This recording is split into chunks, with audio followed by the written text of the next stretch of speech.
আসসালামু আলাইকুম সবাইকে। আজকে আমি রান্না করব রুই মাছের সাথে কুমড়ো বড়ি, পাঁচমিশালি সবজি, ধনেপাতা আর টমেটো দিয়ে একটা ভাঙার তরকারি। রান্নার পাশাপাশি আপনাদের সাথে কিছু কথা শেয়ার করি।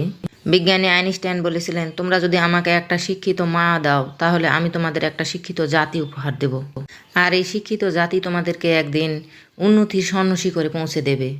একজন মা নিজের সর্বস্ব ত্যাগ করে একটা সন্তানকে ছোট থেকে বড় করে তোলে, আর এই সন্তানকে বড় করে তুলতে একটা মায়ের যে কত ত্যাগ তিতিক্ষা সহ্য করতে হয় তা শুধুমাত্র একজন মাই জানে। একজন মা তখনই ধন্য হয় যখন তার সন্তান সুশিক্ষায় শিক্ষিত হয়ে গড়ে ওঠে। সুশিক্ষা বলতে শুধু প্রাতিষ্ঠানিক শিক্ষাই নয়, সুশিক্ষা বলতে পারিবারিক সামাজিক আরও কত কিছু শিক্ষায় যে আছে। আর এসব শিক্ষা একটা সন্তান প্রথম তার মায়ের কাছ থেকেই শিখে থাকে। একজন মা যদি পারিবারিক সামাজিক শিক্ষায় সুশিক্ষিত হয়, সে মায়ের সন্তান অবশ্যই সুশিক্ষিত হবে সে শিক্ষায়।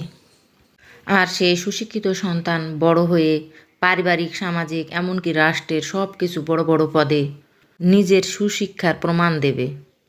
একজন কুটিল কুচক্রী মায়ের সন্তান তার মার কাছ থেকে কুচক্রিরই শিক্ষা লাভ করবে। ভালো কাজগুলো তার চোখে পড়বে না, কেবল মন্দ কাজের দিকেই সে ধাবিত হবে। সর্বোপরি একটা সন্তানকে সুশিক্ষিতায় শিক্ষিত করতে একমাত্রই পারেন তার মা। সেজন্য আমাদের ইসলাম ধর্মে আছে, মায়ের পায়ের নিচে সন্তানের জান্নাত। তবে সন্তানকে সুশিক্ষিত করতে মায়ের শুধু না, বাবারও কিছু অবদান রয়েছে। সৃষ্টিকর্তার কাছে দোয়া করি সবার সন্তান সুশিক্ষিত হয়ে গড়ে, কারণ সুশিক্ষিত লোক মাত্রই স্বশিক্ষিত।